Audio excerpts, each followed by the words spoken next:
നമസ്കാരം. Grand Masters Academy പനയന്നാർകാവിന്റെ English PSC ക്ലാസ്സുകളിലേക്ക് നിങ്ങൾക്ക് സ്വാഗതം. കഴിഞ്ഞ ദിവസങ്ങളിൽ നമ്മൾ പഠിച്ചുകൊണ്ടിരുന്നത് കോൺകോഡ് ആണ്, സബ്ജക്റ്റ് വെർബ് എഗ്രിമെന്റ് ആണ്. കുറെ അധികം റൂൾസ് ആൻഡ് റെഗുലേഷൻസ് നമ്മൾ പഠിച്ചു. എല്ലാം നമ്മൾ ഉദാഹരണങ്ങളിൽ കൂടിയാണ് റൂൾസിലേക്ക് നമ്മൾ എത്തിച്ചേർന്നത്. ഇന്ന് നമ്മൾ ഒട്ടും വ്യത്യസ്തമല്ല. ഇന്ന് നമ്മൾ ഉദാഹരണങ്ങളിൽ കൂടി ചില കാര്യങ്ങളും കൂടി പഠിക്കാൻ പോവുകയാണ്. അപ്പൊ നമുക്ക് ക്ലാസ്സിലേക്ക് കടക്കാം. എക്സാമ്പിൾ ഇതാണ്. One of the players was injured during the match. One of the players was injured during the match. ഇതിന്റെ സബ്ജക്ട് എന്ന് പറയുന്നത് ഈ one of the players ആണ്. One of the players ഇതാണ് സബ്ജക്ട്. വെർബ് എന്ന് പറയുന്നത് was injured. One of the players was injured. അപ്പൊ നമുക്ക് നോക്കാം എങ്ങനെയാണ് ഇവിടെ സബ്ജക്റ്റും വെർബും തമ്മിലുള്ള ബന്ധം. നമുക്കറിയാം വൺ ഓഫ് ദ പ്ലെയേഴ്സ്, പ്ലെയേഴ്സിൽ ഒരാൾ. അപ്പൊ സബ്ജക്ട് സിംഗുലർ ആണ്. അപ്പൊ നമ്മൾ എന്ത് ചേർക്കണം? സിംഗുലർ വെർബ് ചേർക്കണം. One of the players. എന്നാൽ ഇവിടെ നമുക്ക് പുതുതായിട്ട് പഠിക്കാവുന്ന ഒരു റൂളും കൂടിയുണ്ട്. ഇവിടെ നോക്കൂ. One of, two of, many of, several of. ഒന്നുകൂടെ നോക്കാം. One of, two of, many of, several of. ഇവയ്ക്ക് ശേഷം പ്ലൂറൽ നൗൺ മാത്രമേ ചേർക്കാവൂ. ഉദാഹരണത്തിന് one of the players. One ഓഫിന് ശേഷം നമ്മൾ പ്ലെയേഴ്സ്, പ്ലെയർ എന്നല്ല നമ്മൾ പറഞ്ഞത്, പ്ലെയേഴ്സ്. അപ്പൊ പ്ലൂറൽ നൗൺ ആണ് ചേർക്കേണ്ടത്. ഇനി നമുക്ക് വൺ ഓഫിന്റെ കേസ് എടുക്കാം. വൺ ഓഫിന് ശേഷം പ്ലൂറൽ നൗണും സിംഗുലർ വെർബും ആണ് ചേർക്കുന്നത്. വൺ ഓഫിന് ശേഷം പ്ലൂറൽ നൗണും സിംഗുലർ വെർബും ആണ് നമ്മൾ ചേർക്കേണ്ടത്. അടുത്തത് നമ്മൾ മെജോറിറ്റി ഓഫ്. ഈ മെജോറിറ്റി ഓഫ് ഒരു സെന്റൻസിൽ വന്നാൽ എങ്ങനെയാണ് നൗണും വെർബും നമ്മൾ ചേർക്കുന്നതെന്നാണ് പഠിക്കാൻ പോകുന്നത്. ഉദാഹരണം നമുക്ക് നോക്കാം. The majority of students like watching cricket. The majority of students like watching cricket. അപ്പൊ ഓർത്തു വെക്കുക. The majority of only for numbers. അതായത് എണ്ണാൻ പറ്റുന്നവയുടെ കൂടെ മാത്രമേ മെജോറിറ്റി ഓഫ് എന്ന ഫ്രേസ് നമ്മൾ ഉപയോഗിക്കൂ. അതായത് കൗണ്ടബിൾ നൗൺസിന്റെ കൂടെ മാത്രമേ നമുക്ക് മെജോറിറ്റി ഓഫ് ഉപയോഗിക്കാൻ സാധിക്കുള്ളൂ. ഉദാഹരണം, the majority of students. സ്റ്റുഡൻസിനെ നമുക്ക് കൗണ്ട് ചെയ്യാനായിട്ട് പറ്റും. The majority of students. അപ്പൊ സബ്ജക്ട് പ്ലൂറൽ ആണ്. The majority of students. വിദ്യാർത്ഥികളിൽ ഭൂരിഭാഗം പേരും. ലൈക്ക്, സബ്ജക്ട് പ്ലൂറൽ ആയതുകൊണ്ട് ലൈക്ക് എന്നുള്ള വെർബും എന്തായി? വെർബും പ്ലൂറലായി. സബ്ജക്ട് പ്ലൂറൽ ആയതുകൊണ്ട് വെർബ് എന്താണ്? പ്ലൂറലായി. അപ്പൊ ഓർത്തു വെക്കുക, മെജോറിറ്റി ഓഫ് കൗണ്ടബിൾ നൗണിന്റെ കൂടെ മാത്രമേ ഉപയോഗിക്കുവാൻ സാധിക്കുകയുള്ളൂ. എന്നാൽ മോസ്റ്റ് ഓഫ് അങ്ങനെയല്ല. മോസ്റ്റ് ഓഫിന്റെ കേസ് നമ്മൾ നോക്കിയാൽ കൗണ്ടബിളിന്റെ കൂടെയും അൺകൗണ്ടബിളിന്റെ കൂടെയും നമുക്ക് മോസ്റ്റ് ഓഫ് ചേർക്കാം. മോസ്റ്റ് ഓഫ് എന്ന ഫ്രേസ് കൗണ്ടബിളിന്റെ കൂടെ, എണ്ണാൻ പറ്റുന്നവയുടെ കൂടെയും ചേർക്കാം, എണ്ണാൻ പറ്റാത്തവയുടെ കൂടെയും ചേർക്കാം. അത് നമുക്ക് ഉദാഹരണത്തിൽ നിന്ന് മനസ്സിലാക്കാം.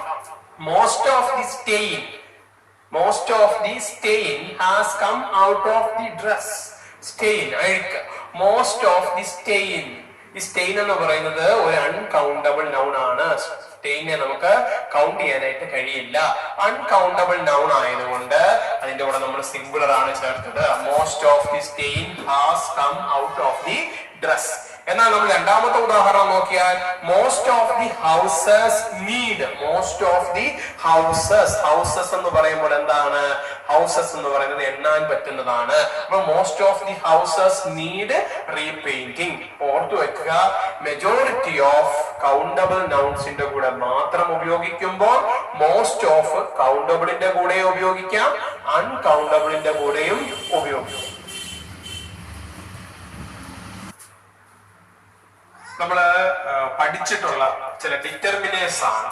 Few, a few, little, A little, അല്ലെ? ആദ്യം ഞാനൊന്ന് വ്യക്തമാക്കാം. എന്താണ് എ ഫ്യൂവും ഫ്യൂവും ദ ഫ്യൂവും തമ്മിലുള്ള വ്യത്യാസം? എ ഫ്യൂ എന്ന് പറഞ്ഞാൽ കുറച്ച്, ഫ്യൂ എന്ന് പറഞ്ഞാൽ അതൊരു നെഗറ്റീവ് മീനിങ് ആണ്. ഫ്യൂ ഇല്ല എന്നാണ് അർത്ഥം. ദ ഫ്യൂ എന്ന് പറഞ്ഞാൽ ആകെയുള്ളത്. ദ ഫ്യൂ എന്ന് പറഞ്ഞാൽ ആകെയുള്ളത്. അപ്പൊ ഒന്നുകൂടെ ഒന്ന് ഓർത്തു നോക്കുക. എ ഫ്യൂ എന്ന് പറഞ്ഞാൽ വളരെ കുറച്ച്, ഫ്യൂ എന്ന് പറഞ്ഞാൽ ഒട്ടും തന്നെ ഇല്ല. ദ ഫ്യൂ എന്ന് പറഞ്ഞാൽ ആകെ ഉള്ളത്, കൈവശം ആകെ ഉള്ളത്. ഇതേ മീനിങ് തന്നെയാണ് ലിറ്റിലും എ ലിറ്റിലും ദ ലിറ്റിലും ഉള്ളത്. എ ലിറ്റിൽ എന്ന് പറഞ്ഞാൽ വളരെ കുറച്ച്, ലിറ്റിൽ എന്ന് പറഞ്ഞാൽ നെഗറ്റീവ് മീനിങ് ആണ്, ഇല്ല. ദ ലിറ്റിൽ എന്ന് പറഞ്ഞാൽ ആകെ കയ്യിൽ ഉള്ളത്. ഇതാണ് ഇതിന്റെ അർത്ഥം. ഇനി ഇത് എവിടെയൊക്കെയാണ് ഉപയോഗിക്കുന്നതെന്നും അപ്പൊ എങ്ങനെയാണ് നമ്മൾ വെർബ് ഉപയോഗിക്കുന്നതെന്നും നമുക്ക് നോക്കാം. എ ഫ്യൂവും ഫ്യൂവും കൗണ്ടബിൾ നൗൺസിനോട് കൂടിയാണ് ഉപയോഗിക്കുന്നത്. ഓർത്തു വെക്കുക, എ ഫ്യൂവും ഫ്യൂവും കൗണ്ടബിൾ നൗൺസിനോട് കൂടിയാണ്. അതായത് എണ്ണാൻ പറ്റുന്ന നൗണിന്റെ കൂടെ മാത്രമേ എ ഫ്യൂവും ഫ്യൂവും ഉപയോഗിക്കൂ. എന്നാൽ എ ലിറ്റിലും ലിറ്റിലും അൺകൗണ്ടബിൾ, എണ്ണാൻ പറ്റാത്തതിന്റെ കൂടെ, ഉദാഹരണം ഇതാണ്, എ ഫ്യൂ ബുക്സ്. ബുക്സ് നമുക്ക് എണ്ണാൻ പറ്റും. എന്നാൽ നമ്മൾ എ ലിറ്റിൽ വാട്ടർ, വെള്ളം നമുക്ക് എണ്ണാൻ പറ്റില്ല. അപ്പൊ എ ലിറ്റിൽ വാട്ടർ ഓർത്ത് വെച്ചാൽ മതി. Few books, a little water. Few, a few കൗണ്ടബിളിന്റെ കൂടെ, ലിറ്റിൽ, എ ലിറ്റിൽ അൺകൗണ്ടബിളിന്റെ കൂടെ. അപ്പൊ സബ്ജക്ട് ആയിട്ട് വരുമ്പോൾ എങ്ങനെയാണ് നമുക്ക് നോക്കാം. A few apartments, countable ആണല്ലോ, apartments are still available in the flat. അപ്പൊ സബ്ജക്ട് കൊണ്ട് വെർബ് അല്ലെ, സബ്ജക്ട് പ്ലൂറൽ ആയതുകൊണ്ട് വെർബ് എന്തായി, പ്ലൂറൽ ആയി.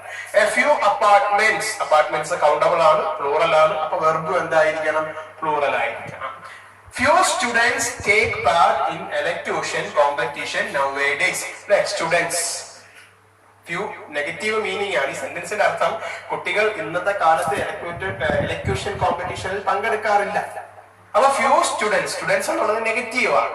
Take part in elocution competition nowadays. അപ്പൊ അവിടെയും വെർബ് എന്താണ്, പ്ലൂറൽ ആണ്. അപ്പൊ ഓർത്ത് വെക്കുക, എ ഫ്യൂവും ഫ്യൂവും കൗണ്ടബിൾ നൗണിനോടൊപ്പമാണ് ചേർക്കുന്നത്. എന്നാൽ എ ലിറ്റിലും ലിറ്റിലും മുമ്പേ പറഞ്ഞതുപോലെ അൺകൗണ്ടബിൾ നൗണിനോടൊപ്പമാണ് ചേർക്കുന്നത്. ഉദാഹരണം നമുക്ക് നോക്കാം. A little progress has been seen in the condition of the sick man. A little progress, ഒരു ചെറിയ മാറ്റം ആ അസുഖബാധിതനായ ആളുടെ കാര്യത്തിൽ ഉണ്ട്, പുരോഗമനം ഉണ്ട്, ഒരു ചെറിയ പുരോഗമനം ഉണ്ട്. A little progress, A little progress. Progress എന്നുള്ളത്, പുരോഗതി എന്നുള്ളത് ഒരു അൺകൗണ്ടബിൾ നൗൺ ആണ്. നേരത്തെ നമ്മൾ ഡിസ്കസ് ചെയ്തപ്പോഴെല്ലാം പറഞ്ഞു, കൗണ്ടബിൾ വന്നാൽ പ്ലൂറൽ ആയിരിക്കും വെർബ്, അൺകൗണ്ടബിൾ വന്നാൽ സിംഗുലറായി കണക്കാക്കും. കുറച്ചുള്ളതിനെയും ഒട്ടും ഇല്ലാത്തതിനെയൊക്കെ ഇംഗ്ലീഷിൽ നമ്മൾ സിംഗുലർ ആയിട്ടാണ് കണക്കാക്കുന്നത്. അപ്പൊ a little progress has been, അതുകൊണ്ടാണ് ഇവിടെ വെർബ് എന്ത് വന്നത്, വെർബ് സിംഗുലർ ആയത്. A little progress has been seen in the condition of the sick man. Little progress positive sentence ആണ്. ഇന്ന് രണ്ടാമത്തെ സെന്റൻസ് നോക്കാം. Little respect is shown now for traffic rules. ഇപ്പോ ജനങ്ങളുടെ ട്രാഫിക് റൂൾസിനെ ബഹുമാനിക്കാറില്ല. അവരവർക്ക് ഇഷ്ടമുള്ള രീതിയിലാണ് റോഡിൽ കൂടി വാഹനം ഓടിച്ചുകൊണ്ട് പോകുന്നത്. Little respect is shown now for traffic rules. Little negative വേർഡാണ്, ലിറ്റിൽ റെസ്പെക്ട്. അപ്പൊ സെന്റൻസ് നെഗറ്റീവ് ആണ്. പക്ഷെ ഇവിടെ ലിറ്റിൽ ആയതുകൊണ്ടും റെസ്പെക്ട് അല്ലെ അൺകൗണ്ടബിൾ നൗൺ ആയതുകൊണ്ടും നമ്മൾ ഇവിടെ എന്ത് ഉപയോഗിക്കുന്നു, സിംഗുലർ വെർബ് ഉപയോഗിക്കുന്നു. അപ്പോ ഓർത്തു വെക്കുക, എ ഫ്യൂവും ഫ്യൂവും കൗണ്ടബിളിന്റെ കൂടെയും എ ലിറ്റിലും ലിറ്റിലും അൺകൗണ്ടബിളിന്റെ കൂടെയും നമ്മൾ യൂസ് ചെയ്യും. അപ്പോ ഇന്ന് പഠിപ്പിച്ച ഈ 5 കാര്യങ്ങൾ ഒന്ന് മനസ്സിരുത്തി പഠിക്കുക.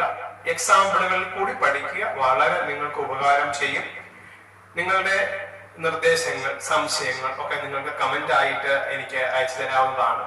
ഞങ്ങളുടെ ഈ വീഡിയോ ഇഷ്ടപ്പെട്ടുവെങ്കിൽ, ഗ്രാൻഡ് മാസ്റ്റേഴ്സ് പനയന്നാർകാവ് അക്കാഡമിയുടെ വീഡിയോകൾ നിങ്ങൾക്ക് ഇഷ്ടപ്പെടുന്നുവെങ്കിൽ ഞങ്ങളുടെ ചാനൽ സബ്സ്ക്രൈബ് ചെയ്യുക. മറ്റുള്ളവർക്ക് ഉപകാരപ്പെടാനായി PSC പഠിക്കുന്ന കുട്ടികൾ, സ്കൂളിൽ പഠിക്കുന്ന കുട്ടികൾ, ഇവർക്കൊക്കെ നിങ്ങൾക്ക് ഇത് ഷെയർ ചെയ്യാവുന്നതാണ്. നിങ്ങളുടെ സഹായം കൂടിയേ തീരൂ ഞങ്ങൾക്ക് മുന്നോട്ട് പോകാനായിട്ട്. അപ്പോ മറ്റൊരു ഇംഗ്ലീഷ് വീഡിയോയുമായി വീണ്ടും ഞാൻ നിങ്ങളുടെ മുന്നിലേക്ക് എത്തുന്നതായിരിക്കും. നന്ദി, നമസ്കാരം.